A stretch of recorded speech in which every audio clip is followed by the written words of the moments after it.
Okay, today I need to make a confession because my whole journey at the moment, since the beginning of the year, is to embody the word integrity. And I realized that I think I'm doing a pretty good job, to be honest, because integrity again is about choice, is about responsibility, and it's that alignment between what you say, what you do, and who you are. And I think that a lot of us maybe struggle with that sometimes, where we're like, we say yes when we mean no. We say yes when we mean no. We want to people please. We want to make sure that the person in front of us is happy, and we prioritize, I think, others instead of us. And, we just make choices that sometimes don't really reflect what it is that we truly want, where it is that we truly want to go, or the environment that we really want to hang out in. And I think that since the beginning of the year, it is fucking hard. I'm not gonna lie, it's hard because when you live your whole life with people pleasing and sugarcoating and saying yes, but you actually means no, which ends up in sort of conflicting energies, it's hard, right? It's hard to just leave these kinds of habits and behaviors for new ones. But at the same time, I'm confident because I've seen the results. So it's really I think it's been up and down, but big seesaw up and down. Whilst now I feel like the gap is becoming tinier and tinier, which I'm very happy about. And I do feel like sometimes it comes out aggressive, as if I'm compensating for all those years where I said yes when I meant no, or did things that I didn't want to do. So I'm learning to sort of find a new balance, find a new way of still saying the things I want to say, doing the things that I want to say, and, live with integrity without being from one extreme to another. And I think that fasting at the moment is just... everything annoys me. I'm not going to lie. I'm just why are we talking about this? Why are you like this? Why are we still on that topic? And it really feels like I just want to bring everyone with me on that journey. And it's hard because not everyone wants to go there, Everybody has their own timing and everybody has their own journeys and stuff. But there is a slight frustration in me because I find it so liberating to live like that, or to finally, choose yourself and listen to yourself and really act accordingly. I really find it exhilarating. And for the moments where I truly felt it, and where at the end of the day I was like, hey, Sabrine, you chose yourself here. Just fucking kudos, mate. I literally have a note that is called Choosing Yourself. And every day at the end of the day, I just remember all the moments where I chose myself during the day. And it's something as stupid as, you know what? I chose to rest today because I was so tired. I chose to nap, and I chose not to go to the gym to honor my body and to really rest. So it's teeny tiny things like this, and to mark them down, to have a sort of memory. I've never read them, to be honest. It's like writing, but I never read anything that I write.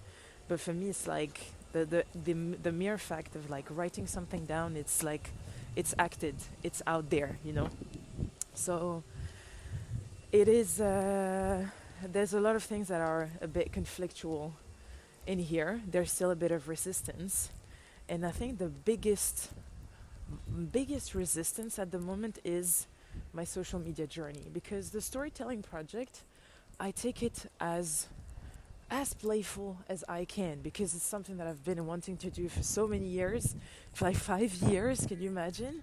And now I'm doing it, and every time I do a video, example, yesterday I interviewed my friend Adam, and we did it completely different, but because we were taken by the moment, and so we just sat in the sun, and there was literally, for me it's important that there is a bit of movement, that I'm able to capture some movement. Either the person, dances or shows me something that is moving them on the inside, or anything that involves a certain sense of movement. It doesn't have to be physical. It can also be spiritual, emotional, any sort of movement. And I'm lost, guys. I don't know where I am. Okay. Ah, c'est bon, j'ai trouvé. And I think that I was so tired. Like it's not necessarily tired, but fasting requires you to be mindful of your energy. And since I've started with being an athlete, even during my fasting journey, I'm starting to feel the consequences on week 2. Also, I'm just hoping that you hear me because I didn't take my mic, so I'm on my earbuds, the earphones, the Apple earphones, and sometimes it's meh. So I'm just hoping you grab everything. But anyways, so doing that project for me is really revealing of the element of play. I'm always playing. Everything that I've ever created was just like out of playing. I'm like, oh, I want to do this. Let's just try. So I've been very happy and very proud that I always did everything like this, and that every time that I felt there was a bit of pressure or approval or anything, then I stopped. And so doing the videos, doing the storytelling project is around that. And every time I do a video, then it's like right after it, I'm like, okay, well, next time we're going to try this. We're going to remove that. We're going to, there's literally like, I don't care about anything else but my own process of movement and my own process of being playful, of being experimenting and doing it better or different, or trying to always, get closer and closer to the vision that I have of this project. But I'm also letting myself be inspired by what is happening with the person at the moment and what I see outside, and etc., etc. With the podcast, it's the same. Have you ever seen me have a storyline about what it is that I actually want to talk about? Some of them are very messy. Some of them I always try to connect the dots and bring you somewhere, but I never put myself any pressure. I literally take my phone, I press record, and then we go and we see where life takes us. And I'm hoping that you just stay the whole episode, but in my head it's sort of like clear, and then I just let again life happen and be mesmerized and inspired by what is happening also within me and around me. Remember, it's like move and be moved. So I'm literally always walking or doing something that is movement. I'm being moved by my outside environment, but I'm also being moved by my own thoughts. And I love this process, and I am here, every day. Like every day, sometimes I even record 3 episodes, so I just plan them, which means that I don't have to do anything else for the next 3 days. But it really depends on sort of like my inspiration. I never force myself. And even if I have 2 or 3 days where I don't post anything, I don't make it a whole drama, because it's like, well, that's part of the process. I'm not a fucking content machine, But when it comes to social media, this is where it gets so interesting, because I don't do that. It's literally panic mode, and I have been really struggling a lot with it. And like anybody could be like, yeah, a hashtag rich people's problems, and why the fuck would you just care so much about social media and everything? For me, again, it's part of the play. So where I feel like indeed there is a lot of pressure again, because I'm going back into this self-approval. I'm going back into sort of looking for approval outside of myself. This is definitely true, because I'm being super honest. Like, I've been able to do the 21-day challenge of finding my voice. I absolutely loved it. And I played more than the next 21 days that I did. The reason, I think, is that I was sort of having a story that I wanted to share, and I never took it for granted. I always look back at this story of 2025, and you cannot summarize a whole year in 21 days, because I'm still sort of digesting. Also, like, new things and new insights have come up to light. I'm like, ooh, interesting. But I feel like I took this challenge more playfully than the one after, and I posted another 21 days, and I tried to be as consistent. And at first it was supposed to be 30 days. No, I think at first it was supposed to be 90 days of posting regularly every day. And I didn't do it because 30 days was a bit too, I'm like, let's just try another 21 days. I think, did I say 90? Yeah, I think it was 90 days. And then I turned it into 60 because I was like, well, who the fuck is going to stay with me for 90 days? So I was already like, Am I bringing enough value, and all these kinds of things? So it started touching my value, my self-esteem, and my whole behaviors of if I don't share value, then I'm useless. It's another topic, right? So I reduced it to 60 days, and then same thing. I was like, oh, I'm not sure if I really want to commit to 60 days. Not necessarily that I can't, but more like, je sais pas, j'ai pas envie. So again, choosing myself. So I reduced it to 30 days.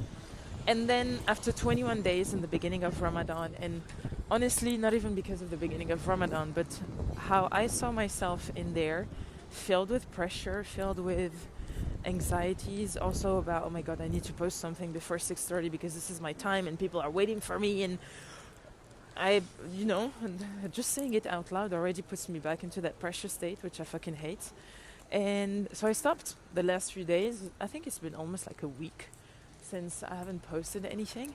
And I will tell you something, I feel so much better, for one, because I chose to regulate my nervous system, and I chose to just let it be, I put myself into that challenge. I put myself into that state of wanting to create, and I always told myself, especially with the theme of the year, integrity and choosing myself, that if I ever do something and then it turns out to be something that becomes pressure, that becomes again approval, then what's the point? My whole point is to choose myself.